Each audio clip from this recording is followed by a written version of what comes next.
Ladies and gentlemen, welcome back to Somos Moss, the official podcast of Somos Moss NM, and your source for the latest news and notes on New Mexico United and the New Mexico Runners. My name, of course, is Seth Bidoff. Thank you for joining us so much, as you do each and every week here across our social media platforms, Facebook, YouTube, Twitter. We do appreciate you being here. Joining me this evening, we have the one and only Earl Nieto. Jacob is mixing a drink. He'll be with us shortly. But welcome in, everybody. We do appreciate you being here. We know it's not Tuesday night. We had planned on coming live last night, but I was busy reffing down at Kramer Fields. We had some other live stuff going on. And so we're here tonight. We're here. We're ready. The conference finals are this weekend. We've got roster news for New Mexico United. We've got we've got team awards that have been announced. We've got the New Mexico Runner schedule is out as well. So we've got that to go over as well. So we do have a whole lot to get to this evening. So as always, guys, thank you for being here. Be sure to follow us across social media, Facebook, YouTube, Twitter, all that fun stuff to get news and notes and updates throughout the week. We had some interactions with David Carl over on Twitter today because I will admit, autocorrect doesn't like us. Autocorrect said that Harry Swartz resigned for 2 years. So that is not correct. But, Earl, I do have one burning question for you this week since Jacob is not in the picture. What match are you looking forward to this weekend at Crown Jewel? So about that,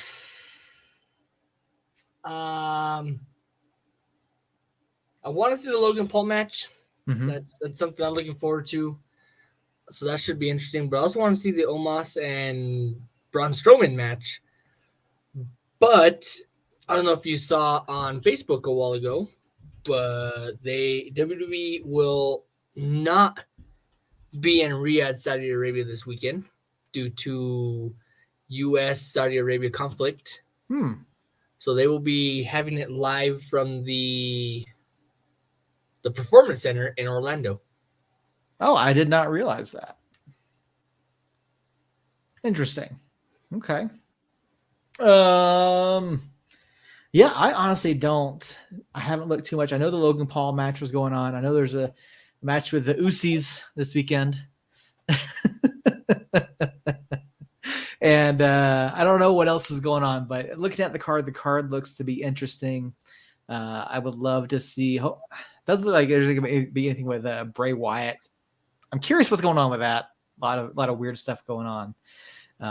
But Crown Jewel should be interesting as Jacob mixes his drink vigorously. Yeah, it should be a really good pay-per-view, or premium live event, whatever the hell we want to call it these days.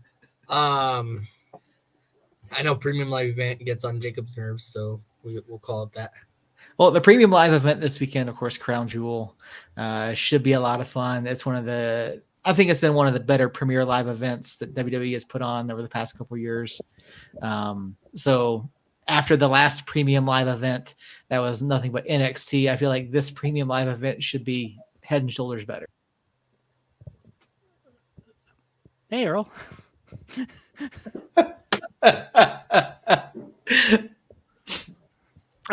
So yeah, there we have. I know Jacob has no opinion whatsoever on the premium live event this weekend. Crown Jewel. That is not a martini, but it was something shaken. What did you make? Margaritas. Okay. That's my go-to, man. I'm a tequila guy. It doesn't make my clothes fall off, so it feels thankfully that is the case. So I mean, this podcast might, but it won't be the tequila's fault. Well, how are you doing this week, Jacob? I know that you and I both have kids. How was Halloween for you guys? Did you guys? That's pretty good. Yeah. we went trick or treating, just the standard. Go to people's strangers' houses and knock on the door and ask for candy that they may or may not have snuck a razor blade into. So, warm eggnog. No, it was iced eggnog. It was what? No, what was it? It was warm at first, huh, Earl? And then you switched it over to threw some ice cubes in it like a psychopath. You know what's in my place? No eggnog, not yet. Got a few more weeks for that. So exactly. Yeah. Unless, so me and Earl talked about this yesterday. we can now go to Muleshoe. Road trip. Fairly easily. So y'all get your asses down here to Fort Sumner, and then we'll go on a little 2-hour drive over to Muleshoe and get some. So how about this? Some sipping. What is it called? Sipping nog? Sipping nog. Something like that. Yeah. So if Melrose beats Fort, then we'll go. Why that way? Why can we? I mean the other way around. Sorry. If Sumner beats Melrose? Yeah. How about we go either way, and then if Melrose beats Fort Sumner, I'll buy, and if Fort Sumner beats Melrose, you buy. Deal. Cool. Wait, I don't want to root for Melrose. Fuck that. Oh, you don't like Melrose either? Oh, okay. No. So Mountain Air used to be 8-man. I Melrose think I knew that. Melrose was our nemesis. So Melrose has been Sumner's biggest rival in basketball for a long time. Mm-hmm. And now that we're down to 8-man, they're our biggest rival in football and basketball now. And it makes for some entertaining games. They're a pretty decent football team, that's for sure. We played them 2 or 3 weeks ago, and beat them by 10. But they're our tough team. Yeah, trust me, it will be a more entertaining match, a more entertaining game this weekend. Because there's regular, so I'll let you know now. There's regular season Melrose. Yeah, I know. You can beat them by 100. And then there's playoff Melrose, who I don't know where they find these kids, but they come out to play. 8-man is such a weird sport to watch, though. Yeah, it's like it's better than 6-man. It's more football than 6-man, but it's not football. Mountaineer dropped down to 6-man. It's a little weird. Yeah, I know. They're really good, though, from what I've seen in the rankings. Yeah. Mountaineer is great. I love Mountaineer. Their football team right now. It's almost like a track meet, though. That's all it is. It's like not football. It's like who has the 2 fastest kids, that team's gonna whoop everybody. Essentially. Yeah, and so my little brother Omani, he's a little track star for sure. He's really good. Like, that's the only player that our head coach goes through for different plays. Like, if he's needing like 15 yards, he's going to him. Well, there you have it. If you're playing against Mountain Air this weekend, key in on that guy. Thanks to Earl and his analysis. Good luck. Who are they playing? Who are they playing this week? Elida. We beat Elida 70-25 last time. Yeah, see, like I said, track meet. Just the scores in 6-man are ridiculous. Mountain Air has not scored less than 50 points all season. Yeah. And we've also beat each team by at least 30. But there's another team that's undefeated in 6-man. That's probably going to be the championship. That'll be fun. Roswell? Yeah. I think they'll lose. You should come if they make it. Was that a bug that just crawled across my? It was. There was a fly. I noticed it on my camera over here. This fly just crawled across the camera lens on the. Anyways, if Melrose or if Mountain Air gets to the championship against Greatway down here in Roswell, you should come down to the game. We'll go. See, that's the questionable part. Because I want to. Don't get me wrong. I want to, but that's also the same. Maybe it all depends on what happens in my life. But that is also the same day as the Mountain Air Balloon Rally. It won't be Friday night. It'll be Saturday. It'll probably be Saturday. Actually, it might be Friday night. We'll see. If it's Friday night, you should come. If it's Friday night, I'll go for sure. Sweet. Speaking of events that we should all be at, Seth during that conversation was me during y'all's wrestling conversations. He was just fucking twiddling his thumbs, like I don't have anything to add to this. I don't know what to say, and it was hilarious. I honestly don't know a whole lot about local football, particularly 6-man or 8-man. I have no idea. So I didn't know anything about 8-man until we moved down here. So. Well, I imagine when you're in a small enough district like that, you can't really, do a full squad. So the thing with 6-man and 8-man is it's interchangeable. So like with 8-man, if you're playing a 6-man team, you could just drop 2 players. Right. Which is perfectly fine by everyone else. And then if you're 6-man, you could just put 2 more players on the field. Unless you're like one of the smaller 6-man teams and you only have like 7 players. Yeah. Because I've seen that. We've played 8-man teams that have like the 8 on the field and then 2 on the bench. Yeah. And they get gassed.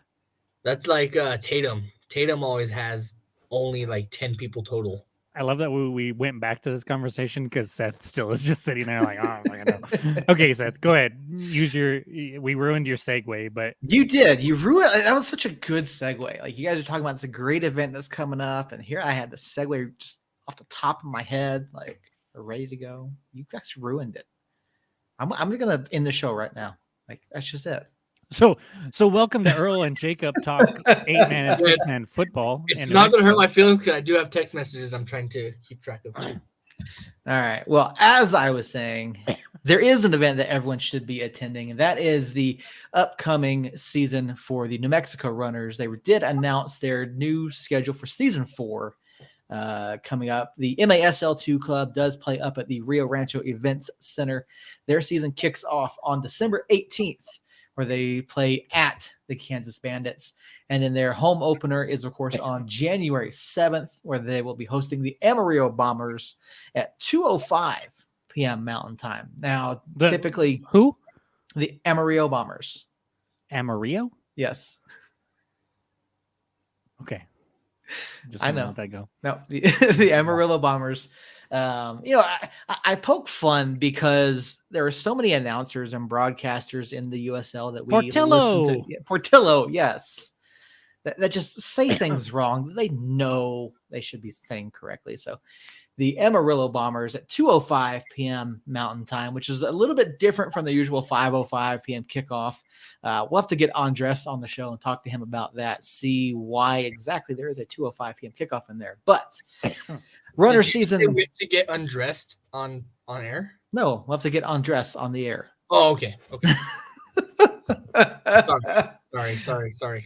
What happened to this professional Earl? We have professional Earl tonight. That was a legit question. Okay.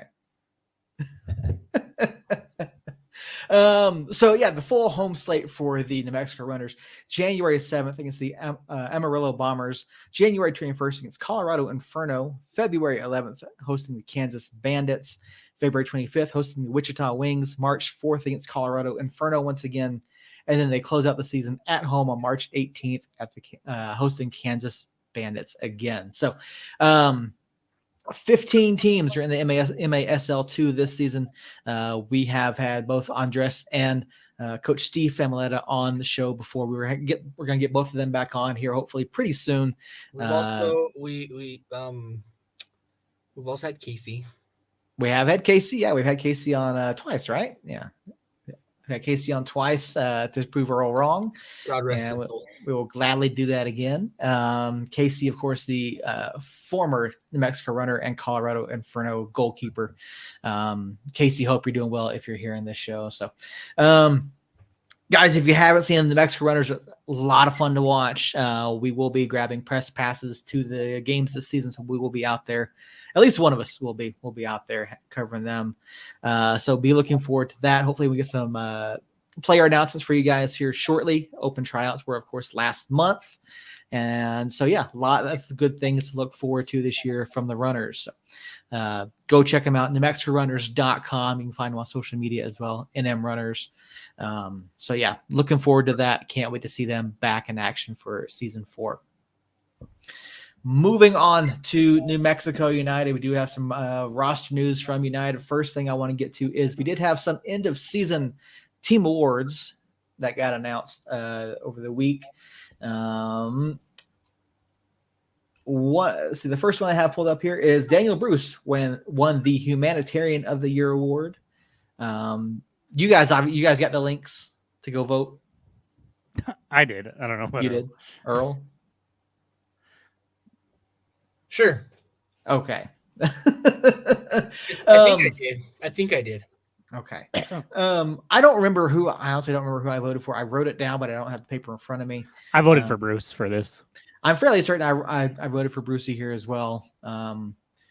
Brucey's just a fantastic guy. Love to see him. He does a lot. He's good blokes jogging.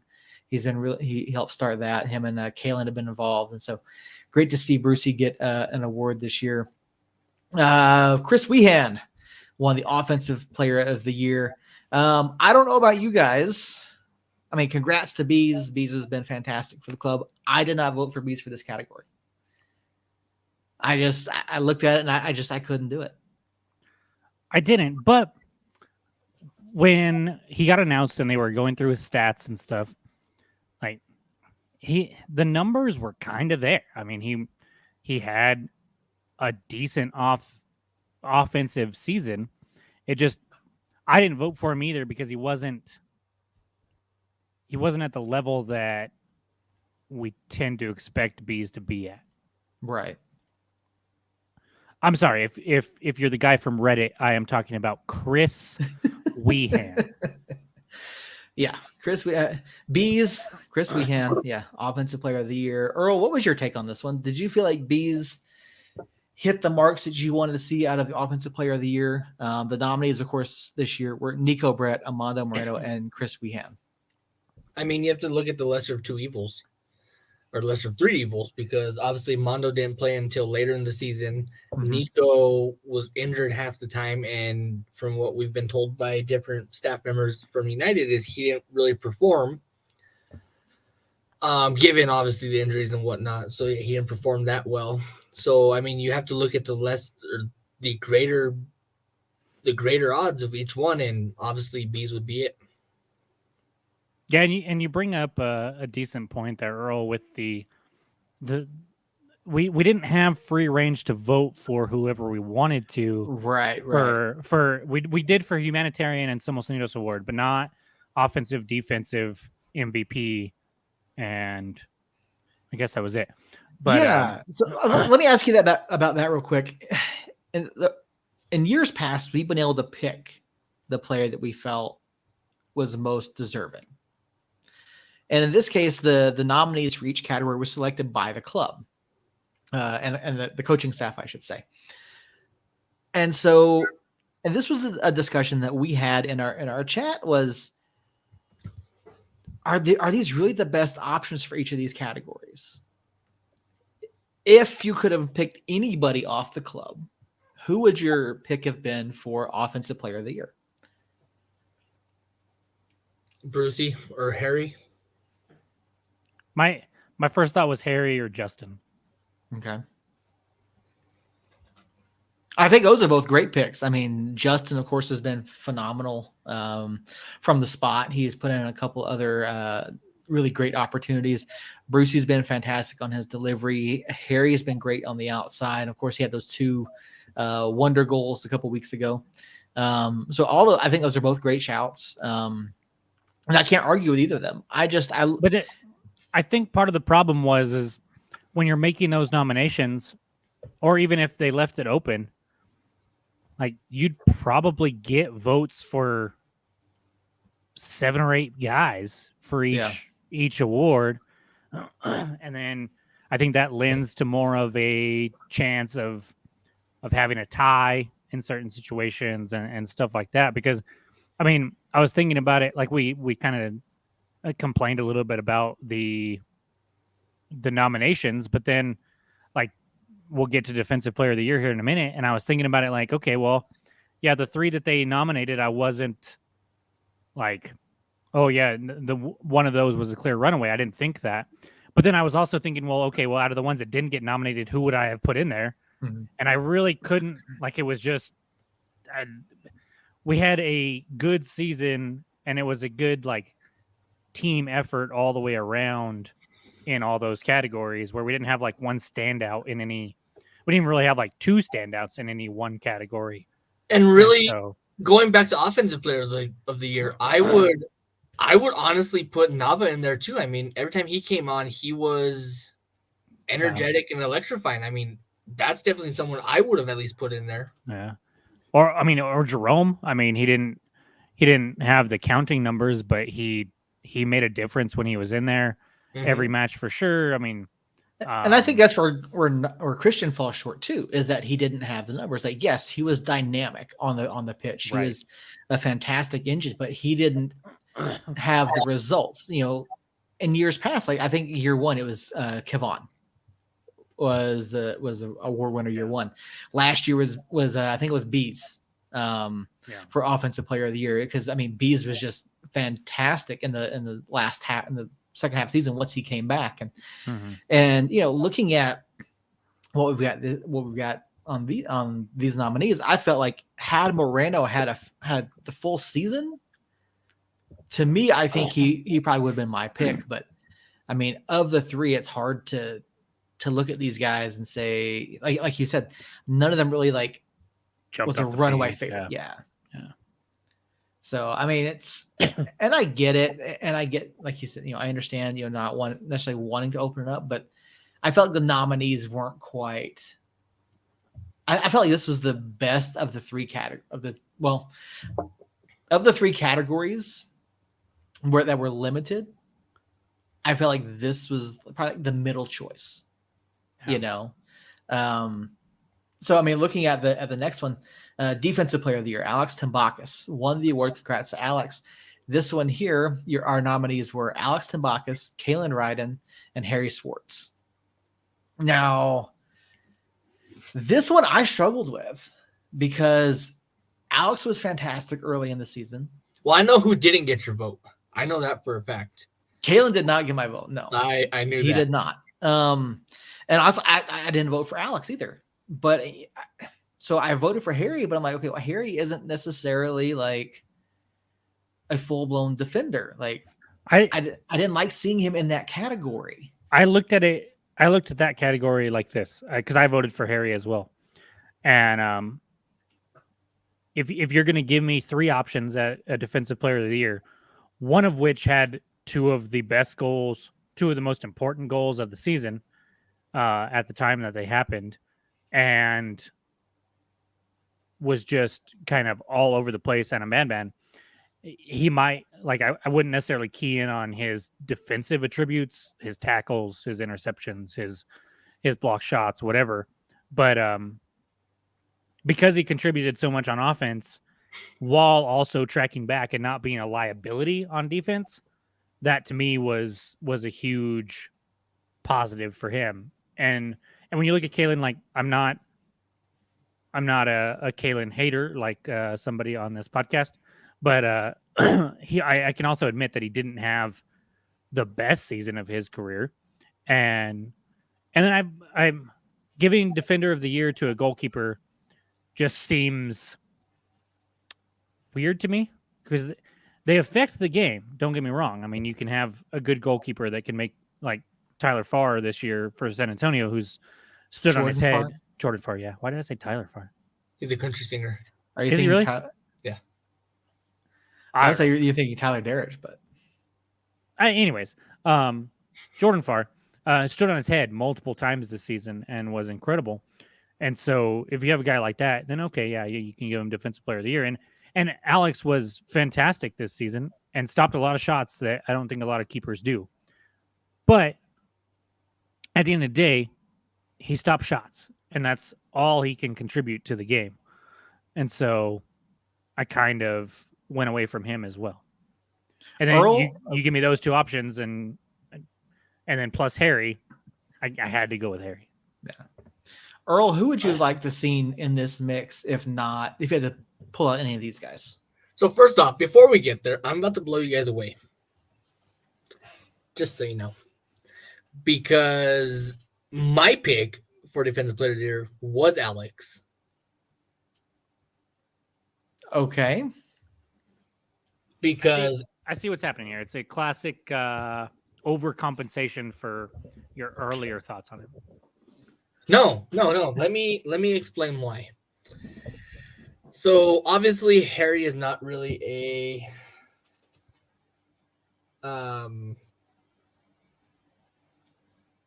Focus. Sorry. Use this head. Use this head, please.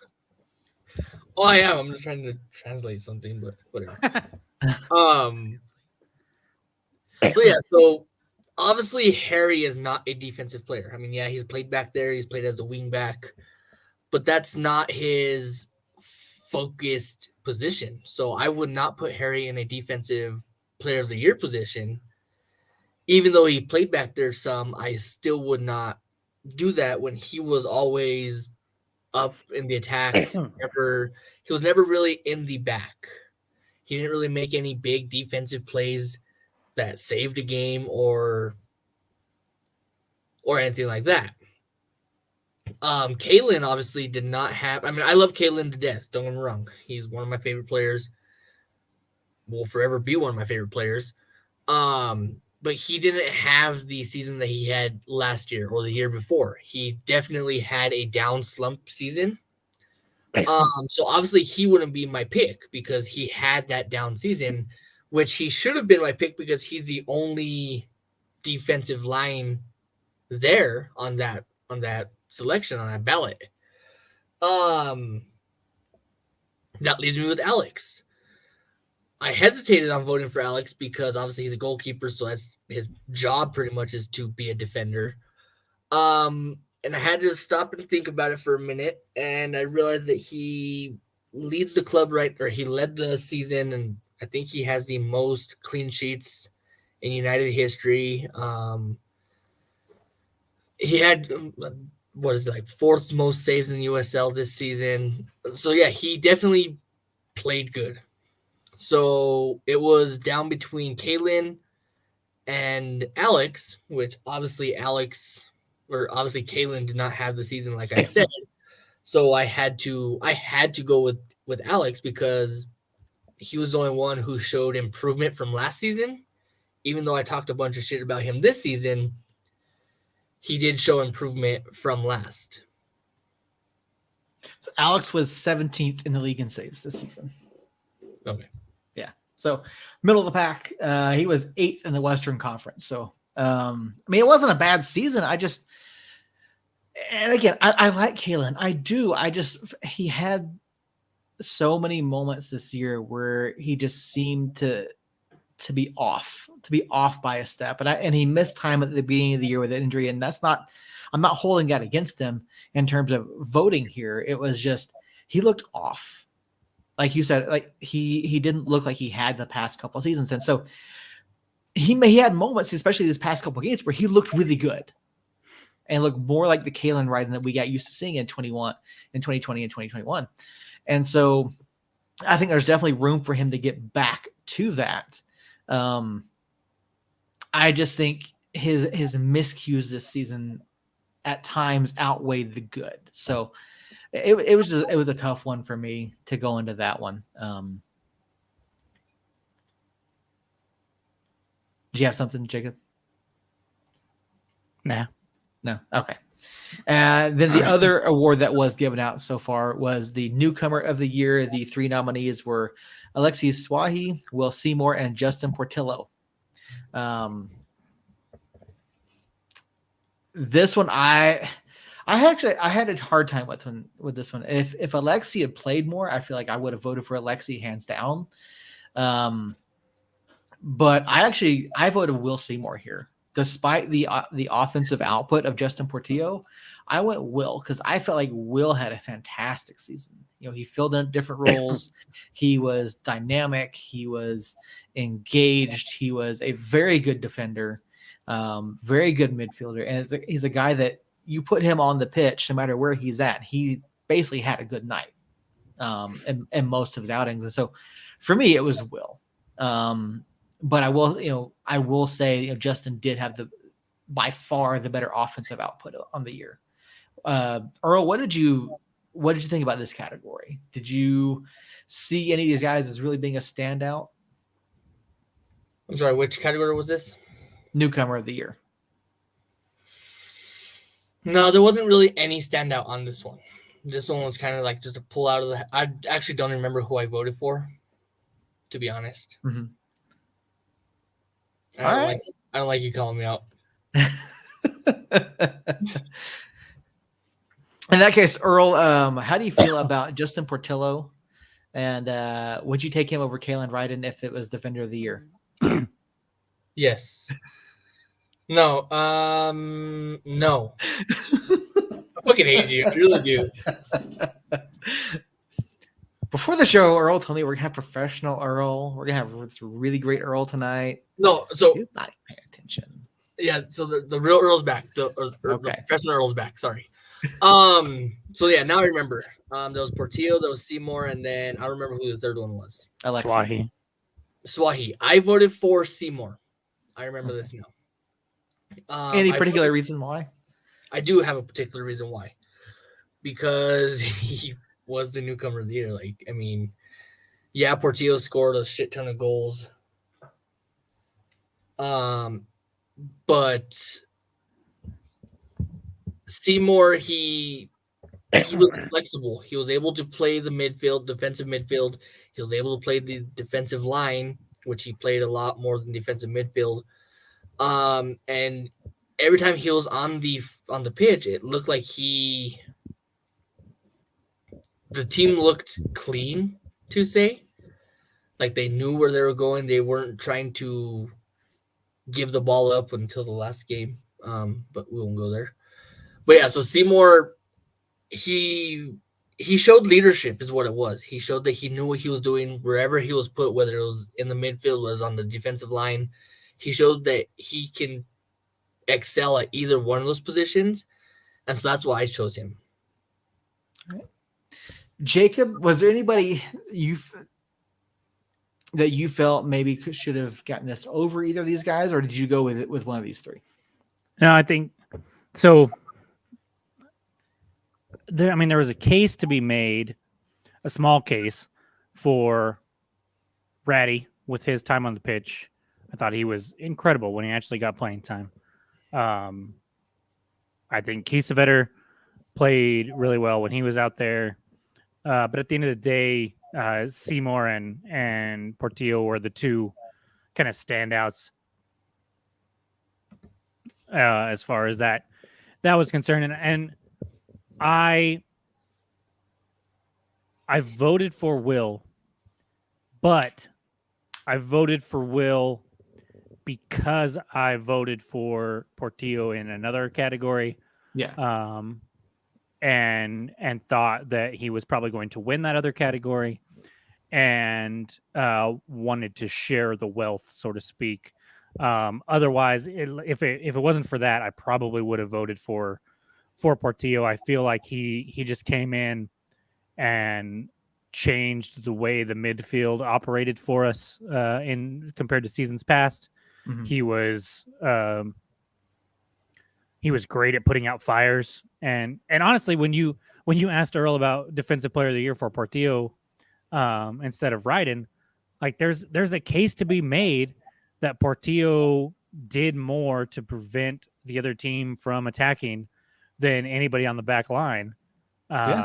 Because he was able to hold the ball in possession well, distribute well, push the ball forward, keep the ball away from the other team. If the other team did happen to get the ball and try to go through the middle of the field, he was there to stop that, which is why I think you saw teams attacking us from the outside later in the season, because Portillo just had that midfield in the middle there just locked down. So he was clearly, to me, the newcomer of the year. But Seymour, I mean, you guys talked about it already. Seymour was just incredible. Having him on the back line in that back three to start the season was a revelation. We all thought he was going to be a defensive midfielder coming in. That's what we had seen him play in the USL in the past. That's what he was playing over in Ireland. He was incredible at everything that he did, and from all accounts, I mean, Earl talked about his leadership. I mean, he's definitely a veteran. He's been around not only the USL but overseas, and came in and was just a rock for us back there, and I loved having him, and I really, really hope we bring him back. Yeah, Will's a guy that I would love to see back as well. And speaking of those signings, we'll go ahead and move into that because we had another announcement. There was the MVP was announced.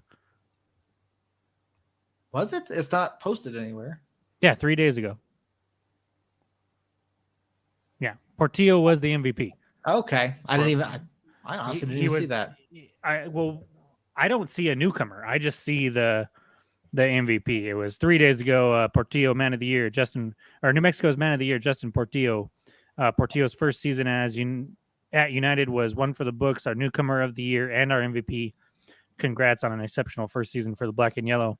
And then it has 2022 MVP, newcomer of the year, 8 goals, 5 assists, and he played the most minutes and matches for anybody on the team this year. And I think that we kind of already talked about Portillo a little bit, and I don't know about you guys. I voted for him for MVP as well. Yeah, I'm fairly certain I did. Yeah, I don't even because on the club's website it just has him as a newcomer of the year. I did not see the MVP one anywhere. But yeah, I don't disagree with that at all. I mean, Bees had a down year. I couldn't rightfully vote for him here. And I don't feel like Alex did quite enough, you know. He was solid, but he wasn't like if you're a goalkeeper that's going to win your team MVP, you have to be at least a finalist for goalie of the year in the USL, in my opinion. Yeah. Like Farr could be the team MVP for San Antonio. Ben Lunt is probably the team MVP for Phoenix because without him, who the hell knows where they would be. And so you can't have Alex as the team MVP if he's not up there in the upper echelons of the USL. Yeah. Yeah, I completely agree there. Speaking of signings and re-signings, as we were getting to just a moment ago, New Mexico United has already put out 2 announcements regarding the 2023 roster. The first one came out the other day that announced that that Chris Wehan, Kalen Ryden, Christian Nava, and Amando Moreno would be returning for the 2023 season. Now, all of these we already knew from prior announcements. These guys were already under contract. I do want to point out, though, here with this one, there was a difference in wording between what was posted on the USL Championship website and what New Mexico United has on theirs. Yeah. On the USL Championship website, it says that the club exercised their 2023 option. Now, when Bees came back after the transfer from Orange County, it was said that he was signed through 2023. Now, there was no mention of an option at that time. So I wonder, that wording is interesting. So I yes and no. Like, I think when they announced he was signed through 2023, that is true. He is signed through 2023. And whether there's an option in there or not, because it's a team option, meaning they have the final say on if he comes back for 2023 or not. And I think that from what I've seen and gathered, almost every contract out there, aside from a couple here and there, have their 2-year contracts with that team option on the second year. And so I think that's kind of been the standard in the USL, at least for United especially. And so it doesn't surprise me that there was a team option there. But there's no way that you're not picking it up for Chris Wehan or Kalen Ryden or Christian Nava or Amando Moreno, for that matter, coming off the injury. I don't think that. I think when they announced those players being signed through 2023, it was with the understanding that, hey, like, something would have to go like really, really, really wrong for us not to pick up this option. So I didn't pay that much attention. I saw it as well. I caught it as well, but I just kind of brushed it off. Earl, do you think that the wording on these here, do you think that the fact that the USL Championship is reporting it as basically 1.5-year contract with a 1-year club option, do you think that makes a big difference to the players rather than saying, hey, you've got a guaranteed 2-year contract, which we knew, which is what was announced, especially for these other guys? That was the understanding. They were under contract, because to me, 1 year and an option is not a solid 2-year under contract. It's one with option. Do you think it matters to the players, and why do you think that the front office announced it the way that they did. So I think it does matter to players if they're like a 1-and-1 deal, because say Bees had a terrible year. Say he only scored 2 goals and he was just not having it. And then he instantly became unhappy, and all of a sudden he's stuck in another year contract. I think the 1-and-1 contract allows him to look. I don't want to be here anymore. I'm gonna go find some other pastures I can chew some grass at, and call it good. So I think that those 1-and-1 contracts or 1-and-1.5 contracts, whatever the heck they want to call it, I think those are very player friendly. And especially with United always saying that they're all about their players, all about their fans. I think they do that intentionally in case it doesn't work out for that. I mean, Bees was here, then he left and came back. I mean, there's an easy possibility that he gets upset again, or he gets upset and doesn't want to come back for another year. And it allows him to have some flexibility in what he wants to do with his career, because we've heard it from David before where they would never hold a player from going to do what they want. Mm-hmm. So I think those 1-on-1 contracts allow them, and it makes it easier for players to sign, because if you're someone who's riding the bench on MLS, we offer you a 1-on-1 contract. I mean, you come and you play lights out your first year. Obviously, we have the option to pick you up, or you have the option to decline it and go play European football somewhere or some other football somewhere else that you can actually show off your skills, such like Haji Berry. The other signing for New Mexico United was announced earlier today. New Mexico United announced a 2-year contract extension for Harry Swartz. We talked about Harry a little while ago. Harry, of course, came in, had some fantastic time with United over the past 2 seasons. Looking at these 5 signings, well, really, again, we knew 4 of them. We now know Harry's coming back. We got 5 guys, pretty, in my opinion, pretty solid core group. Which of these guys so far are you most excited for the return next year? Harry. With the way you worded it, it's Harry.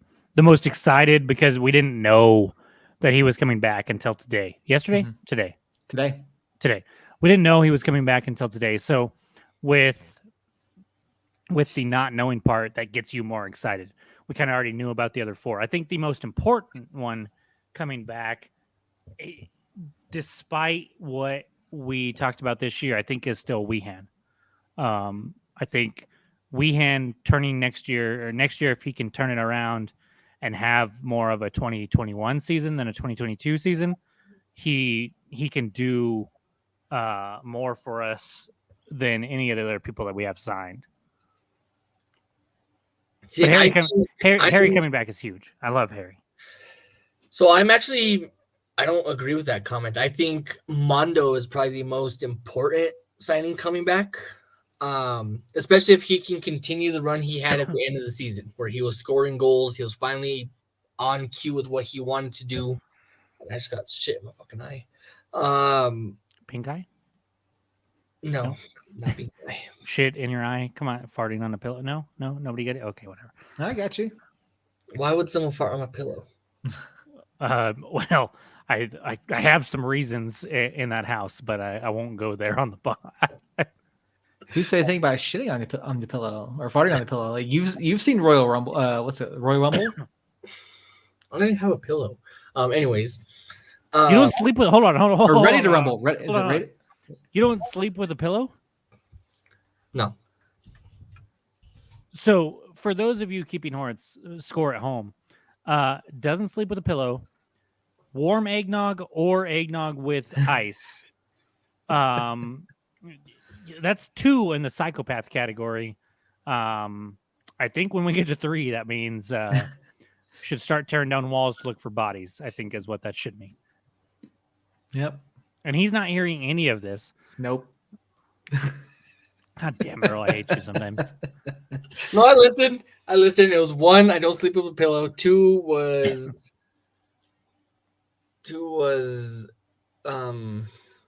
Earl, do we need to find a backup for you?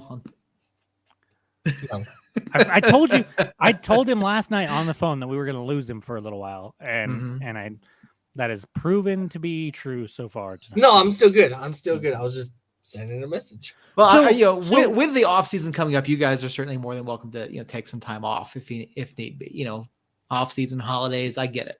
So I like how he says that to us, but then he's like, "I'm not going to take time off." But then Seth has no life, so he's a soulless robot. All he does is ref games and bitch about the kids on his lawn. So, real quick, hey, nothing wrong with that, except for the first one was a 1, so I just think it's all ones, and it's like, okay, yeah, cool, okay. I don't know why you're showing us this. You live in a terrible part of town. You're just going to get robbed. That's all that's going to happen. That Seth has become a drug dealer. And not only is he a drug dealer, he's also selling his ass on the corner right by his house. That white building. Yeah, all he has to do is step outside. And if that was the case, I'd have a little bit more than this. But no. I think you're holding yourself a little too high. Have you seen the competition in this area? Fair. Yes, I have. No, so Jake, you mentioned saying the ones for years ago. Someone told me that if you put the ones in front, no one really knows how much you have. It's not like you got the larger bills on the outside. So I work for the state. There's no money involved. Yeah, no money there at all. So I do it too. Yeah. So so real quick, Seth. Yeah. Are we gonna? When they put out the 4 and the announcement of the 4. Signed through 2023. In the group chat, we had a discussion about somebody that was absent there. Are we going to talk about that? We are. Yeah, that's where I was heading with that. So yeah, the 4 came out, and there has been a discussion over on the subreddit. There's been other discussions about it. We had our own, and there's a player that I felt was missing from this announcement, and that's Sergio Rivas. Sergio's a guy that has been announced as being under contract right through 2023. It was a article from 2000 December of last year that you sent me that said he was signed for 2 more years. So it is out there that he is signed through next year, but was not on a list of people that was announced of being signed through next year. So here's my opinion on it. You obviously can't show your entire deck the very first infographic that you put out. You have to build it for the rest of the season. Then why do 4 and not 2 or 1? Yeah, the guys that they announced the 4 guys that were already signed that we already knew. Why not include Sergio with that? So last time I checked, I'm also a volunteer journalist. So journalist is being kind. That's actually no. You actually probably have gotten the most scoops out of all 3 of us somehow, and I don't understand how, because it's he just texts us and he's like, "Hey, I found this out," and we're like, "What the how did Earl of all people find this out?" But he's got the connections apparently. Yeah, and I'm still not gonna spill my connection because I finally figured out his name, and I'm not gonna dive him out on air. Yeah, no, please do not give out our sources on air. No. We don't want to do that. Can I at least know who the source is off air? Because I don't even know who it is. You know who it is. You already know who they are. Do I? Okay. Yes. You've had physical conversations with these people. I know who one of them is because I talk to them all the time. But anyways, so back to the Sergio Rivas thing. Yeah. It is kind of strange. We heard Earl's take, Seth. You're the one that brought it up in the first place, but I don't think you really said what you kind of thought of it. So what is your thought there on the Sergio Rivas not being involved there? Is it a bad sign that he isn't signed, or something happened and it was an option that we're not going to pick up, or is it something else? It's curious. It really is, because typically when you see things like this, and again, the article I sent out, so over on USLChampionship.com, the information is posted up on Transfer Market, which is a site that I use frequently. New Mexico United announced on Saturday it had signed. This is from December 25th, 2021. It had signed local standout Sergio Rivas to a multi-year contract extension. The deal sees the Cibola High School graduate locked in through at least the end of the 2023 USL Championship season. Again, no mention of a club option, no mention of anything like that. So him not being included makes me think that maybe he's not. Maybe there's a transfer in the works. Maybe there's something else going on, because it doesn't make sense to me to say, hey, we've already got these 4 guys locked in. And while I get not wanting to shoot your shot all at once, like, it doesn't make sense. It doesn't make sense to announce the 4 and not have Sergio in there as well.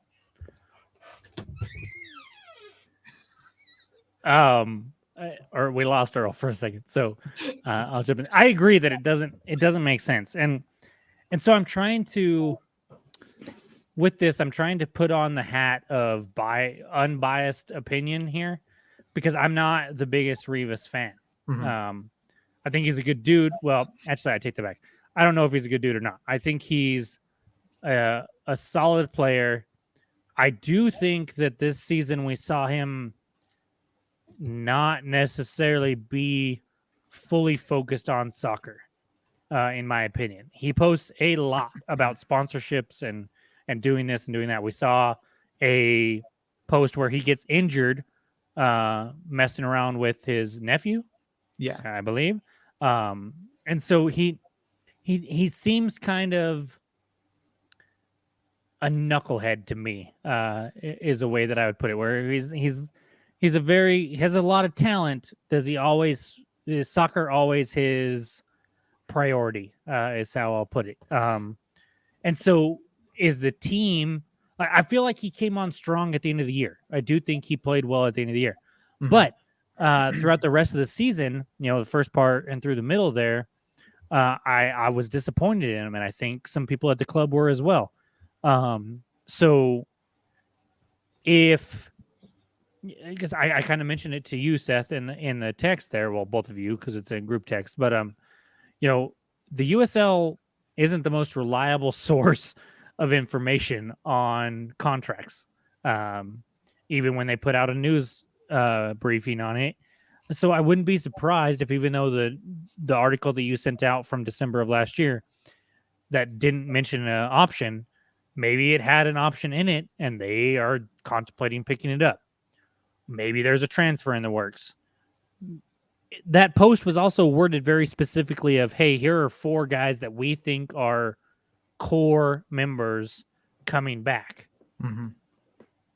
Maybe they don't think he's one in that same group of guys. But he's still going to be coming back. I don't know.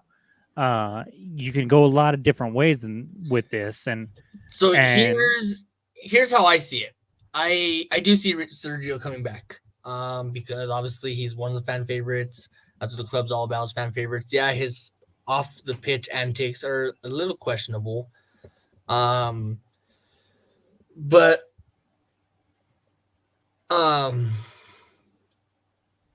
here's what I see though, is it's going to be like a holiday announcement. It's not going to be, because everyone loves Sergio. Like, that's the thing. He's one of the fan favorites in the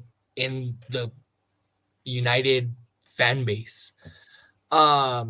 He's going to be one of like the Christmas, like they did when they announced him, a Christmas Day signing or Christmas Day re-signing or Thanksgiving re-signing, a Black Friday something.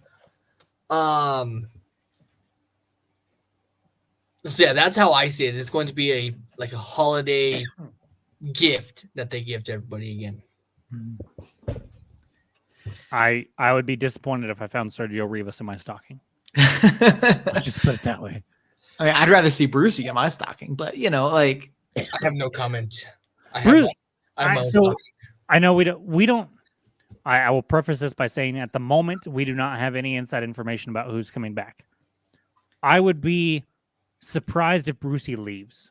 Mm-hmm. We talked about this last year. I think we had the same kind of similar conversation, and we were kind of split on if he was going to go or if he was going to stay. He just seems like such a New Mexico United player. Like, we talked about him getting the humanitarian award. We talked about just what a great guy he is. We've seen him interact with the fans. Unless he gets an option to play somewhere where he thinks he's going to get, double the playing time and an every match starter, which I feel like he should be here anyways. I just don't see him leaving. Yeah, Bruce is one of a number of guys on my list that I would like to see come back.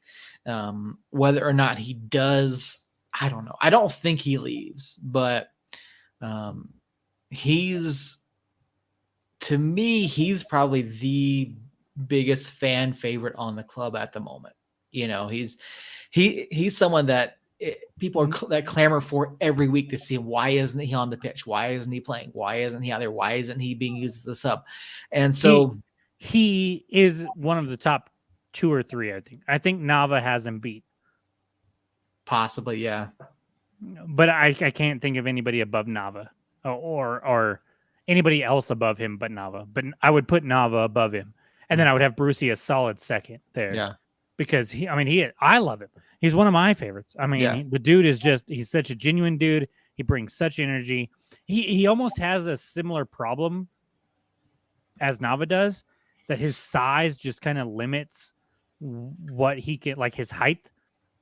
But at least he's stocky enough and he's a freaking fighter that he'll get in there and you won't push him around like you can push Nava around. Yeah. No, absolutely. Yeah. We're going to have a lot more roster news to come and, to talk about in the coming weeks and months.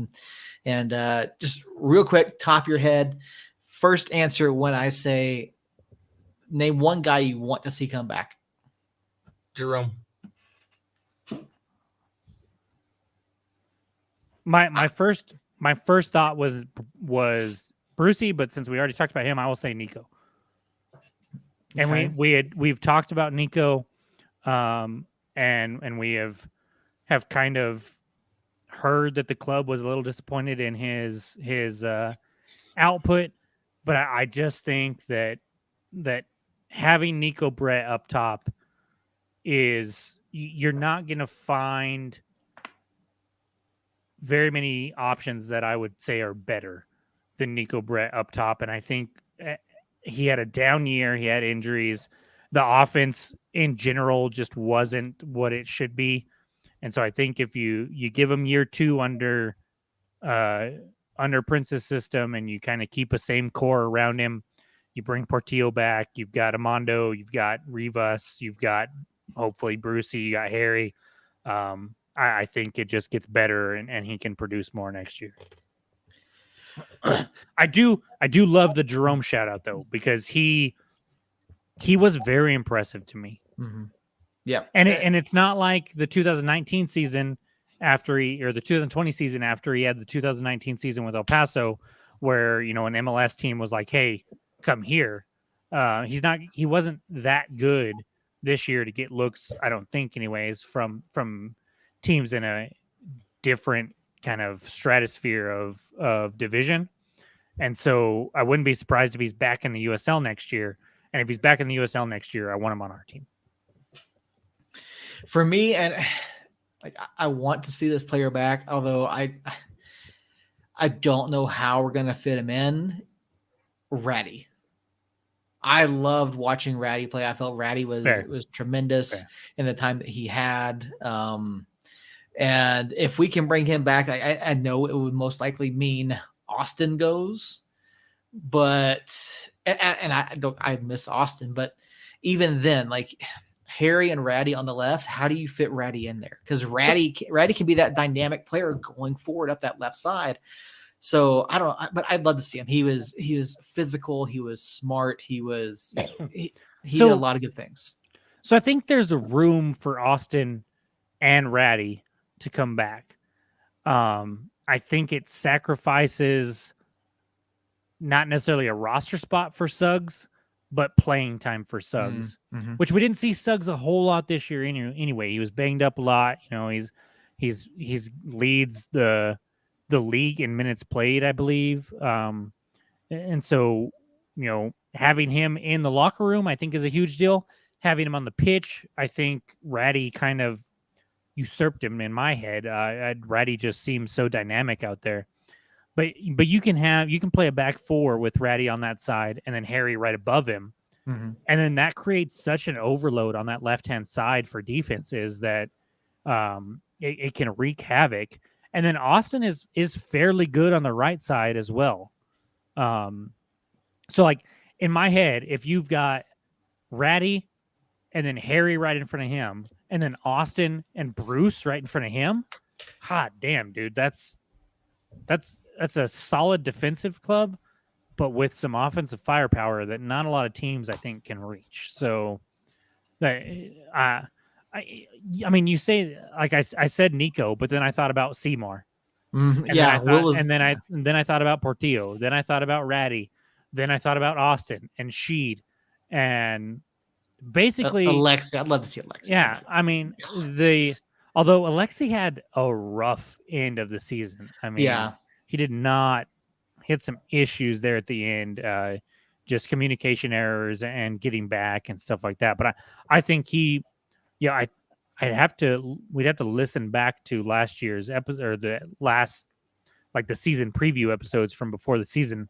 But I think I had Alexi as pretty high up there in our newcomer of the year kind of award before the season started. I thought him coming from Lou City and being part of their back line and starting all those matches for them would bring solidity to our back line that we hadn't had in the past. And he was in and out of the lineup with injuries and kind of got passed up by Rashid for a little while and Seymour there for a little while. And so it just I don't think it quite worked out for him. He didn't have quite the impact that I thought he would.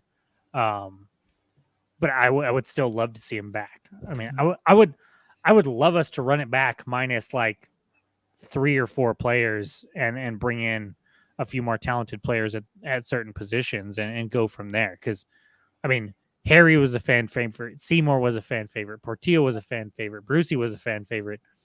Rivas and Moreno are fan favorites. The list just goes on. And it goes back to us talking about how talented we were to begin the season and how we just underperformed this year. I would love to see us with the same group of talent be able to perform up to the level that they should and see what we could accomplish. Yeah. Yeah. Again, there's going to be a lot to come in the coming weeks, days, and months as we go through the offseason. I do have 2 topics left for us this evening. The first of which is our championship playoff pick'em. Obviously, the conference semifinals happened over the weekend. San Antonio beat Oakland Roots. Colorado Springs beat Sacramento. Lou City beat Pittsburgh. And Tampa Bay topped Memphis. I'm sorry. Did I have a perfect week? Is that what happened? You did have a very good week. I think I had a perfect week. And am I tied for the first now? Am I tied for first? I believe that I am, yeah. I've got the papers right in there. Let me grab that. I will double check our scores and hold on. You guys. I will tell you right now. I'm tied for first. So Earl got stupid lucky in the first round, and now he's not even listening. He's thinking with his other head. And I'm listening. You're talking about how you had a perfect week and no one fucking cares. I care, damn it. All right, so Jacob, you and I both had perfect weeks this week. Earl, we didn't pick the same games. Yes, I thought we had a game different. No, all 3 of us. Oh, maybe we did. Okay. All 3 of us went San Antonio. All 3 of us went Lou City over Pitt. Jacob, you and I took Colorado over Sacramento, and you and I also took Tampa Bay over Memphis. So, okay. You and I both had perfect weeks. Earl, on the other hand, went 2-2, and Earl now sits at 7-2. Jacob, you sit at 6-3, and I am at 5-4. No, he's at 7-3. He didn't get a perfect. He didn't have a perfect week last week. I missed one. No, yeah, he missed one. He missed one in week 1, so he is 3 as well. You're right. He's 7-3. Let me see. Oh, that's right. That's right. Because the Sunday game, I didn't have that result written down. Oh, okay. So, okay. See, I'm still leading. No, we are tied, motherfucker. Point differential. We are tied. Yes, you're right. I do apologize. Yeah, Jacob and Earl are tied at 7-3.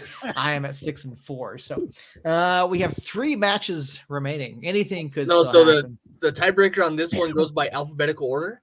Oh, okay. I'll figure out a tiebreaker for the final. How about that? If it is tied. So So were there any surprises from the semifinal round? Obviously not for me, since I picked the perfect game. No, you and I were fantastic there. So I do think I will say that we were. I did pick a perfect game, but all well, 3 of the 4 matches were very close. yeah, 3 of the 4 matches, 2 of them went to extra time. One of them went to a penalty shootout, and the other one was 1-0. And it was a crazy series of events at the end of that game to produce that 1-0 result. So 2 penalties in extra time. In stoppage time, I should say. And one of them got saved and one of them didn't, and that was the difference. And so it was a very good weekend of football. And I'm actually really excited about the conference finals games coming up. Yep, conference finals. We have November 5th, the Eastern Conference Final. That is Saturday night. I do apologize. Saturday night, Lou City host Tampa Bay. This is one here. A lot of people are picking Lou City here. I've already said I felt like Tampa Bay could be the dark horse in all this. Earl, who you got, Lou City or Tampa?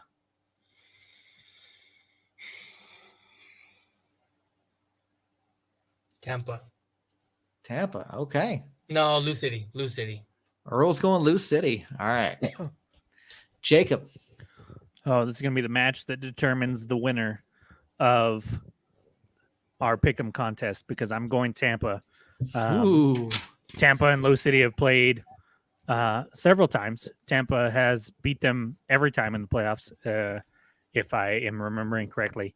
And we talked about it last week. I think Tampa just has the higher ceiling of anybody else out here, and to go into Memphis and gut out that win that they did, I think is just going to give them a little bit of a boost going into this game in a match against a Lou City team that, that game was ripe for the picking for Pittsburgh there. Mm-hmm. It is the one game that went to penalties, and Pittsburgh very easily could have taken that in extra time or even in regulation. So they should have taken it in regulation. Agreed. So I think that I think Tampa just sticks out to me as the team to come out of the East.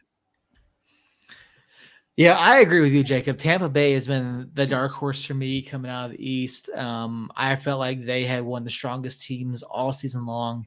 They play well on the road. They play well at home. Super talented club. I mean, both sides are really.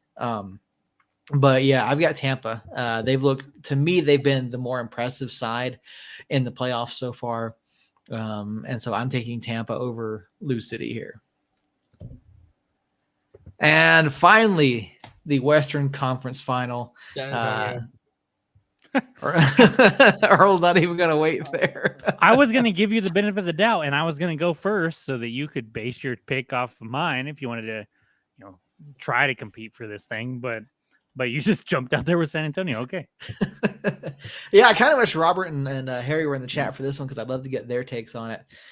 Colorado is a team that a lot of people kind of wrote off towards the end of the season, particularly after Haji Berry was transferred to the EPL. That's the Egyptian Premier League, not the English Premier League.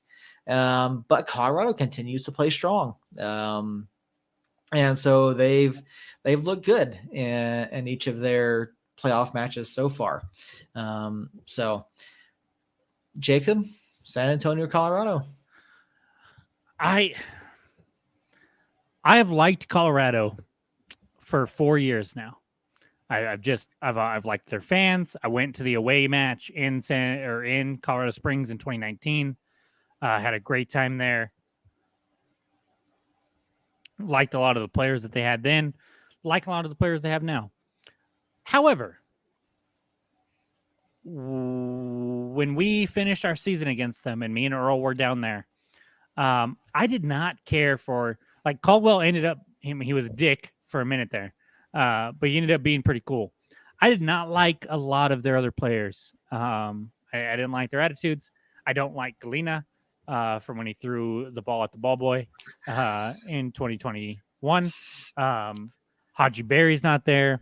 So my heart is torn on if I should root for them or not. So that being said, I will probably be rooting for them come Saturday. However, I got to go with San Antonio. That's 2 howevers in one sentence. No, it wasn't a sentence. I ended sentences in there. It was just 2 howevers and a point. Okay. It took you that long to get to the obvious answer? Well, because I don't want to be boring and just blurt out San Antonio 5 seconds into the pitch about the Western Conference Finals, because that doesn't make for good freaking radio. Well, or because podcasting, whatever. It's obvious. Earl's got other things to do. He's trying to get out of here. True. That's true. Actually, I'm not. Sometimes you have to make the obvious less obvious so that there's intrigue. I have all of it like right here, so I'm not even worried. Okay. All right, so Jacob San Antonio. Yeah, I want to be different in the West, but San Antonio is just head and shoulders above the West. That it's just I can't. Yeah, I agree. San Antonio's been the class of the West all season long. Colorado fell off, and I was among the crew that thought that they might slip a little bit after Haji Berry left. I did still say that Michi Galina. Hold on. You when we played them at the end of the year, me and Earl were both like, they're done. They don't have Haji Berry. And you were like, well, hold on, guys. Hold on. So no, I mean, I thought they would slip, but I didn't. But they still had weapons such as Michi Galina and Cam Lindley, and then Elvis Amo, Aaron Wheeler showed up. He showed up big. Are you fucking? No, you can't just say it. He didn't say it quietly. He fucking screamed it at the top of his lungs. Yeah. Are you fucking high? Yeah, I can't. Are you fucking stupid? I can't scream. Yeah. So I mean, they've continued to be dangerous. We saw Aaron Wheeler when they were here, even in the final 15, 20 minutes of that match. Wheeler was dangerous. We've seen Wheeler here in the playoffs play well. For me, this is going to come down to, can San Antonio do enough defensively against Colorado? I think San Antonio has been fantastic all year long. Jordan Farr has been great. That defense has been great. So before you give your pick, this is a pick for you. You're down by a game and pick them. If you pick the same as us, then it would come down to the championship as far as trying to catch us, even just to tie us, one of us, because you've picked the same as me. So yeah. So you can't gain ground on me in the semifinals. I know. So do you go against me here to try to make up a game and think strategically there, or do you go with what you actually think is going to happen? Because if you pick Colorado and Colorado makes it, I mean, kudos, bro. Kudos. That's ballsy as fuck. But it's a bold move, Cotton. It's a bold move, Cotton. Yeah, I'm trying to look something up here real quick. Okay, here it is. San Antonio's schedule. Because I want to say that they did not play well against Colorado this year. I could be wrong. Okay, they beat San Antonio. They beat Colorado on the road 1-0, and then beat 1-0 at home as well. So it's not like they won games 1-0. Really? Yeah, that's a shocker. San Antonio winning 1-0. Right? I hate San Antonio. Sorry. See, San Antonio, they picked up the second match. Their home match was PC picked up a goal in the 76th minute for the winner there, and in the first match, it was an own goal from Colorado that gave San Antonio the win. I mean,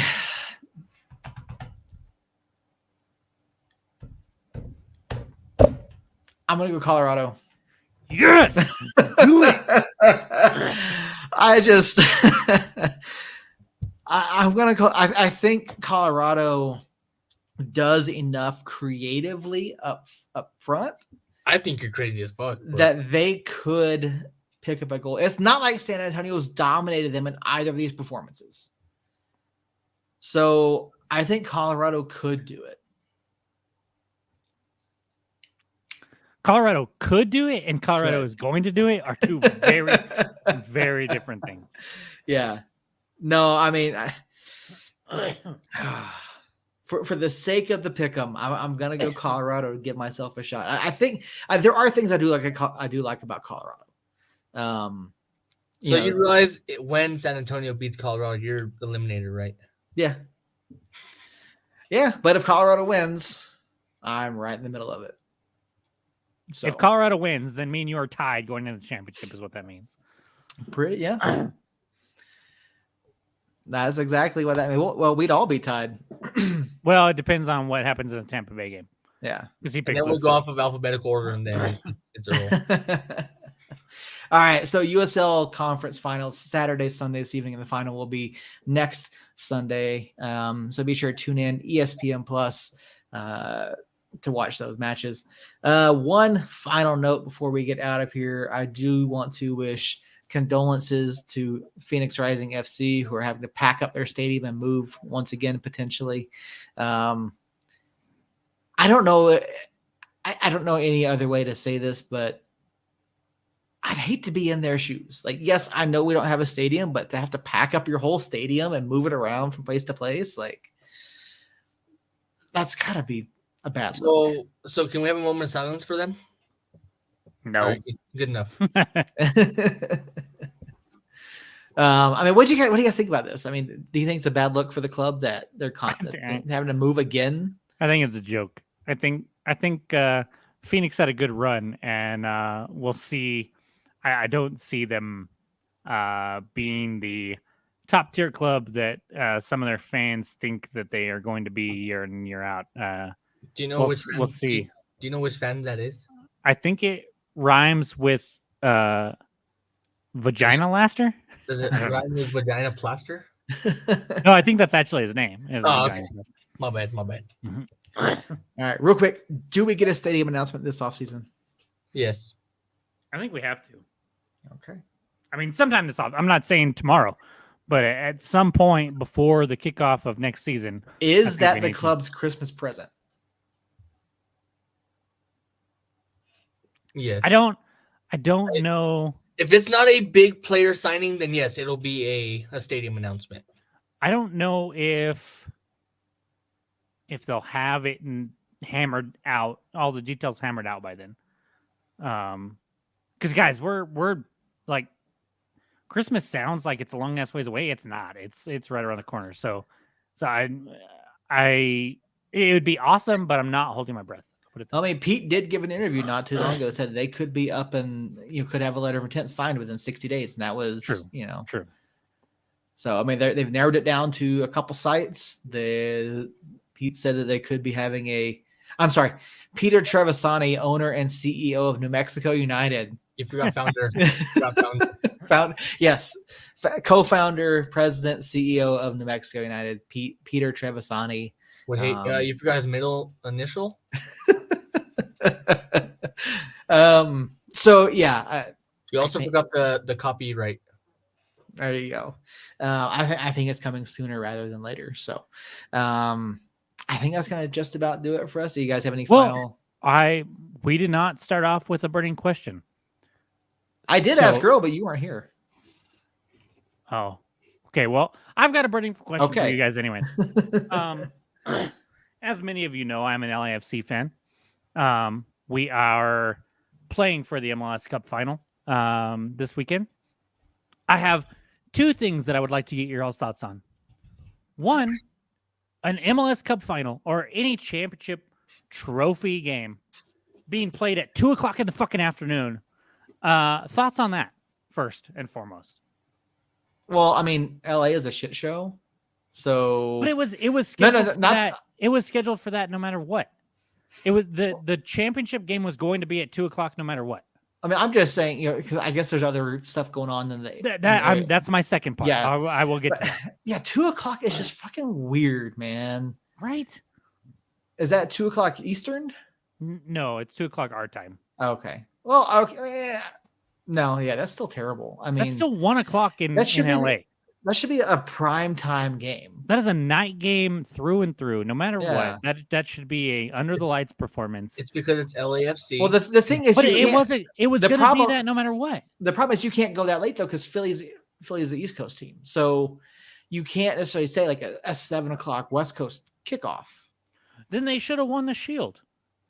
Home field advantage should be home Well, field no, advantage. I no matter get that. what. No, I completely agree. I'm just saying, if you're going to set a time, and given this matchup, yeah, like you can't do 7:00 Pacific because that's, that's 10:00 Eastern. You can't do that. That doesn't work. That's not feasible.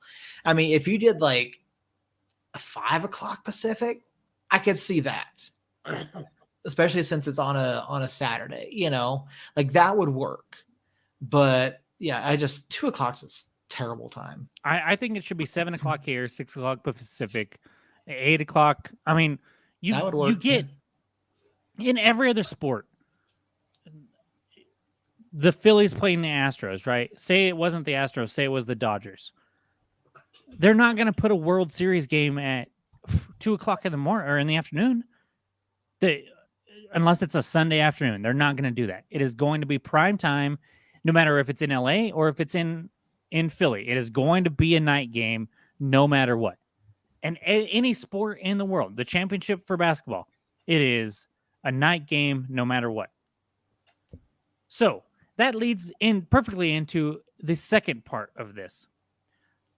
A headline from ESPN. MLS Cup Final in LA to have no parking for fans due to USC game.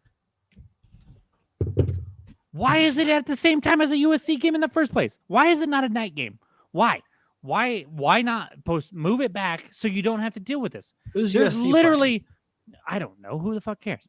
There's literally no parking for fans because of a fucking college football game happening nearby. So they are asking fans to park at Dodger Stadium and do a free shuttle to Bank of California Stadium.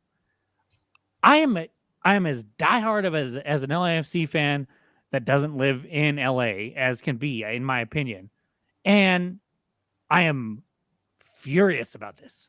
Just freaking furious. I don't get it. It doesn't make any sense. I mean, we have enough issues here with other events in and around the area. I mean, we have issues the final game of the season against, with a band thing over at Dream Style Stadium, University Stadium, whatever it's called now. Yeah. But the football field. Yeah. In LA, you've got games of this magnitude, an MLS championship, which to me, I still don't understand why. I mean, granted, Don Garber MLS does a terrible job of promoting themselves and pushing the sport and growing the sport. But yeah, the timing is terrible. The fact there's no parking available, it's all ridiculously stupid of MLS and LAFC and everyone involved. Like, it's stupid. Like, I can't, can you imagine 40, I don't know, what their stadium hold? 45,000, something like that? Bank of California actually only holds 22. Okay. Well, I mean, could you imagine 22,000 people all trying to take public transportation to get to and from the stadium? Yeah. A metro or a free shuttle or something like that. That's a shit show. Like, that's terrible. I don't get it. I don't get it at all. I don't either. And as somebody who wants to see the 32-52 just, jam-packed in there and just having a ball, that stadium is a legit home field advantage for LAFC. And if the championship game is compromised because we can't get 22,000 in there because of this shit, and I don't even necessarily blame Bank of California or LAFC for this, because the championship game time was set up by MLS in advance. So they didn't know LAFC was going to get there, and having this USC thing is an unfortunate circumstance, but I don't understand why you can't just push it back 2 hours. Well, you can't push it back 2 hours because USC is hosting, you'll never guess who. It's not Notre Dame. It's not Stanford. It's the 3-5 Cal Golden Bears at 7:30 Pacific time. What? How is there no? Oh my God.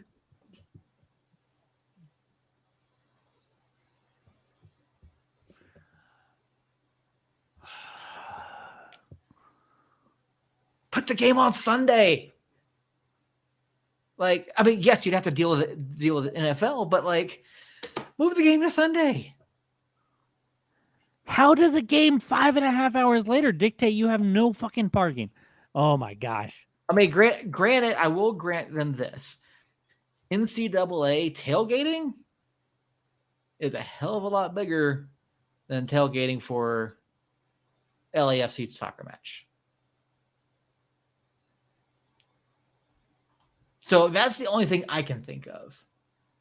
I don't know if it's this news or the margarita, but I have a headache now, and I'm not happy about it. Let me see. I'm looking to see. None of the LA football teams host a game on Sunday. I mean, this is pathetic. I mean, it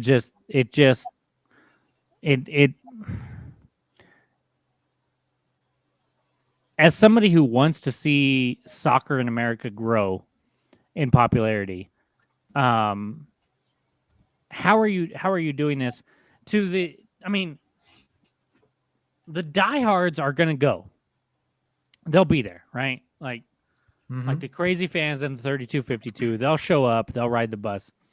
But how are you going to take an opportunity to grow LAFC's brand and just completely, like, LAFC arguably is the biggest club in MLS right now.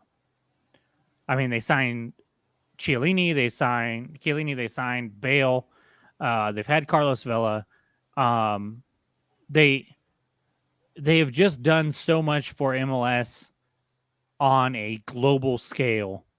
That, I mean, they're one of the top 2 or 3 clubs, just as far as brand goes. Not necessarily what's on the pitch, because they haven't won an MLS Cup yet. They've been very good, but they haven't won an MLS Cup yet. So I get that. But as far as brand is concerned, if you're worried about growing the MLS as an entity, LAFC is like the biggest name out there. And you're going to screw over a chance to grow that fan base because you can't move it to Sunday, or you got to have it at 2:00 on a Saturday. Don Garber doesn't care. All Don Garber cares about is padding the pockets of himself and the ownership. Don Garber doesn't care about growing soccer in the U.S. But if you want to grow your pocket, if you want to grow your wealth and your money, you need fans to do that. Right. So I don't get it. Earl, any input on the topic? He just fucking yawned. Nope, I don't have any input on this topic. I think that mic is muted. Nashville didn't make it, so he doesn't give a shit. Well, I mean, obviously you'll be watching on Sunday. Saturday. Yes, yeah. I will. So. I will be at work, but I will be watching. And it pisses me off because Tito Morales of La Maison, Billy Babb, also a United fan, several other of us United fans talked about getting together if we made it to the championship. But because it's at fucking 2:00, I can't do anything because I have to work. It's like, really? You can really? You're in a Saturday afternoon championship game. Do you know when I started following MLS? Part of it was because United, but also Kansas City and Atlanta played for a championship at nighttime. Yep. And I happened to scroll through it and find it. You know how many people are going to be scrolling through on a Tuesday or on Saturday at 2:00? Not very many. Nope. You know why? They're all going to be watching football. It's fucking fall. And so they're going to either be watching college football or they're going to be out and about. They're not going to be sitting at home going, oh, I wonder what's on TV right now. No. 7:00 in the evening is when that happens because it's fucking dark by then. Yep. And people are inside and there's not a lot going on. Maybe a couple college football games. And that's about it. Maybe a World Series game. I don't know about the World Series schedule, but it just baffles me. It just blows my fucking mind. And for those of you saying that I have a dog in the fight, so that's why I care. I honestly, truly believe that even if Austin had beat LAFC, when I found out the game was at 2:00, I would be losing my shit anyways. No matter who was in the championship game, because I'm a soccer fan and I want soccer to be more of a thing in this country. And you have this, and Okay, I'm done. I'm done. I'll get off my soapbox, and I will ask you: is that the Braves Stadium picture behind you there, Seth? It is. That's Okay. That's Turner Field. I didn't know if it was still called Turner Field or not because I know you guys moved. Turner Field is gone. Oh, okay. So Yeah, that's the old one. That's the old, yeah. So yeah, that's Turner Field that got tore down 3 years after, ago? 3 years ago after Truist Park was built. So I want to see if I can find a print of Atlanta Fulton County Stadium too. But yep, it's been sitting behind my futon for a while. I finally hung it up over the weekend. So a futon. Sorry. I mean, it works for the kids, right? Yeah, it works. They don't works care. perfectly for the kids, but I don't need a $1,000 sofa to get all. Futon just reminds me of college. That's all. Yep. So, all right, guys. I think that's gonna do it for us. We're off our soapboxes. We've been going for an hour and a half now. So Earl's been asleep for the last 15 minutes. Yep. Earl, do you have anything to add, Earl? Do I have anything to add? Not sports related, but sure. My biggest thing to add is times are tough. Really, it is. Keep your mental health in check. If you need to talk to somebody, call them, seek counseling, just do different things to keep yourself sane. Obviously, I've been going through a tough time this past week, so that's kind of why I'm on this soapbox now of actually maintaining your mental health. Like I said, if you need to talk to somebody, find a counselor, find a pastor, whoever you can trust. You can always message us on Facebook. We're more than willing to listen. We've said it before, say it again. But really just keep your head up. It's okay to not be okay. And everyone has their issues. Well said. Well said. Probably the best thing you've said all day. Sorry, Earl. I'm sorry. That's subjective to what I've been saying over on the. Never mind. I don't. Anyways, I fully mirror what Earl said there, including Earl. If you need, I called you last night. Call me if you need anything. I'm here for you, buddy. We just need to plan that trip to Muleshoe. We got it. We will do that for sure. Seth is invited too, but he's a curmudgeon, so we'll see if he actually decides to come. But Seth, you got anything else? I'm good. Did you vote? I did vote. I voted last week. Elections are coming up. Because Seth didn't say it, I'll say it, even though I don't always believe it. Go vote, and we'll see where that leads. So, with that being said, guys, it's 2 weeks in a row that we've postponed to Wednesday. Seth, do you have stuff going on next Tuesday? I don't know yet. Okay. I don't know. No, I don't know what the schedule is down at Kramer Fields yet. So gotcha. So Wednesday might have to be the day of record for a little while if Seth keeps making those $1 bills on Tuesday night. I'm not going to say how he makes them. I'm not going to go there. Just saying he's making some dollar bills on a Tuesday night. And so I think that's ladies' night over at Fantasy World. I'm not saying there's a connection there. He has lost a lot of weight. He was looking good the other day. So just saying, just saying, I'm not saying, I'm just saying, I don't know. So we will keep tabs on when we're going to be back. As of right now, we will say Tuesday night, because that is when we would like to do it. But if something happens and we have to postpone a night, we have to postpone a night. Sorry.